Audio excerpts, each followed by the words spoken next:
Okay, so you've been to Santa Cruz, you've been to Isabela, and you want to come to San Cristobal. How much is it going to cost you? I am made to be free.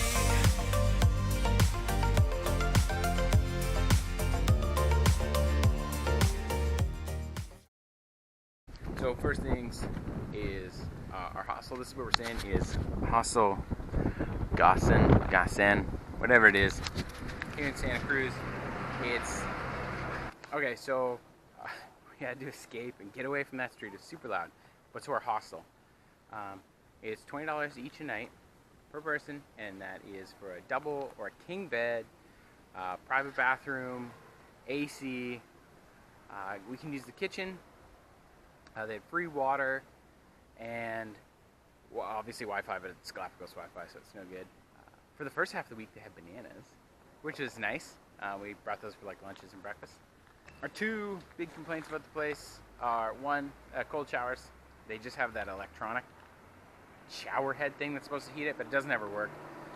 And two is, because it's a public shared kitchen, people aren't super clean, and so there's like tons of bugs in it, which is gross. So we've been buying all our meals out, but we'll talk about that later. Okay, so I'm going to try to speak loud because it's pretty loud here on the street. We just did laundry. It was 1 kilo, but it was minimum 2, so $2. And then here's where we did it. Right there. Laundry space just on the main street. $1 per kilo, so pretty good. Cheapest we've seen in a while. So this is where we got breakfast every day. It's called Cuenca Taste. It's right here on the corner. And they have pastries and breads or whatever I've been eating 2 croissants every day, 25 cents each, 50 cents for breakfast. And Stacy gets pastries that are 30 or 60, so really good baked goods for really good prices.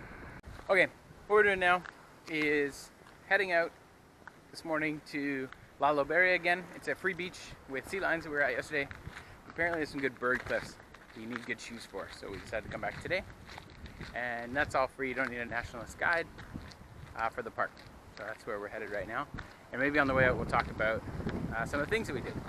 So here we are now, down just past the beach. We were at the cliffs, but we got rained out. But I figure that we can talk now about some of the things that we did. Hopefully the sound on this is good. So talking about some of the activities that we did while we were here.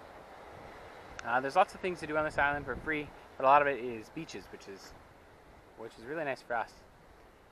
Like right now we are at Lalo Barrier, which is a really popular beach for swimming with sea lions and hanging out. It's really nice. It's about a 45-minute walk from town, from like the center of town, we got told, but it's pretty quick.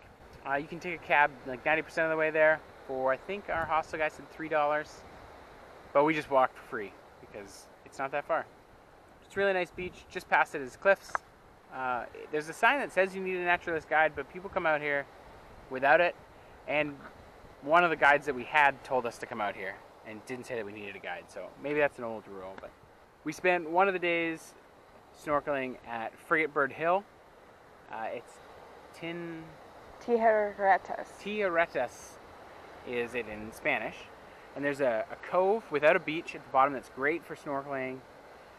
And then you can walk up to Frigatebird Hill, and it's got great views. And if you keep walking about 45 minutes, you get to a more isolated beach. But the walk is really long and maybe not worth it. Not so much worth it in sandals anyways. But that's all free, so that's really nice. As well as the interpretation center here in town is really good, and it talks about the inhabitation of the island and the history of the island, and that's totally free, which is awesome. As well as there is a whole bunch of beaches sort of all around the town, including the most popular, which is I think called Playa Man, which is free, and it's just awesome too. And then let's cut to future me and we'll talk about the trips that we did. So this is where we did our tour purchase through, as well as all of our snorkel rentals. We splurged, we got the $5 sort of deal, and it was the snorkels and fins for $5. So we did that 3 times, and then we did our Kicker Rock Leon Dormido tour from here. It was originally $120 for snorkeling and then $160 for diving. We were seeing as cheap as $100 in some other places. We just wandered around and asked absolutely everybody. $110 was quite common. You know, we came here, it was the nicest place. We said as much and sort of asked for the last minute price. If I was snorkeling and Stacy was diving, and so Stacy got her dive for $160 and I got my snorkel for $100. So really good, everything included, lunch and guides and gear and wetsuits and absolutely everything. So we highly recommend this place. It is run by an American lady and her Ecuadorian husband, and we highly recommend this place. Okay, and so we're back to, he's giving me a weird look for that. It's a transition. Yeah, so that's the stuff that we did here on San Cristobal. But now we're done here, and I want to go get some lunch. Okay, so here we are at the Mercado. This is where we eat lunch most days that we've been around for it. If we don't eat lunch here, we get it from the bakery. It's really loud, it's really busy right now. So let's head inside and we'll show you guys where we eat lunch. So this is it. So each of these little stalls will offer you a menu, like an almuerzos for $4. But if you don't get the soup, it is $3. So this is where we've been eating lunch. Really cheap, always super good, right? Okay, so this is what we got for $4 here. I accidentally got that. It's shrimp soup, which is really good. So Stacey's gonna have that. And then this with the carne and a plantain and rice and beans. And now Stacey's food is actually just arriving. Nice. What'd you get, Stace? It's an avocado salad and fried fish on rice with the juice. And without the soup, it's $3.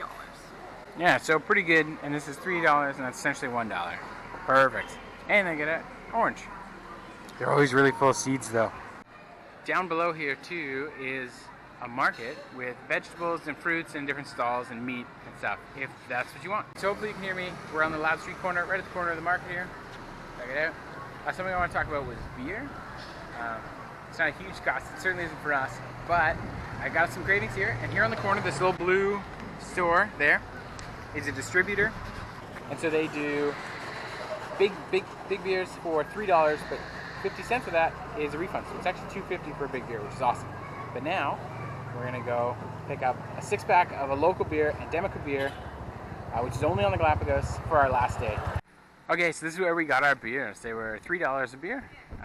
50 cents of that return though, so $2.50 a beer if you return the bottles. It's a local, little new, brand new brewery. It's only like a year. I thought it was slightly older than that. Apparently it's only a year old, so we're very excited for those. Okay, so talking about food and lunches and dinners, there are tons of restaurants along this walk here, but they all offer sort of the classic tourist price, you know, $10 to $15 for a sort of a main. If you go one block up, you can get meals for about $5, and if you go like 3 blocks up, you hit the market. Okay, so here we are, we're back at the market, but now we're going for dinner. If we do just like half a block up from the market, there's a place we've been eating dinners every night. It's always really good.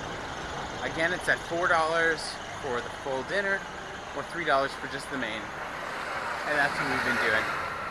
So here it is, restaurant number 1, La Saison Esmeralda thing here. So we'll go in and have some food.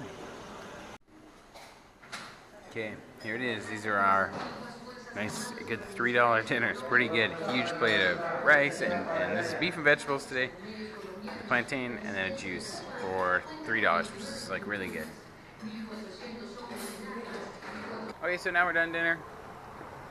And that wraps up our day here. We just go to the bakery. We always get the next day is the night before. So hopefully this has given you a good idea of what staying here in San Cristobal can cost. Even though accommodation was more expensive than in Santa Cruz, the food ended up costing us only about $8 a day each, which was the cheapest by far. That was like one meal in Puerto Vallarta. Yeah, so hopefully this has given you a good idea on what it will cost to come to San Cristobal.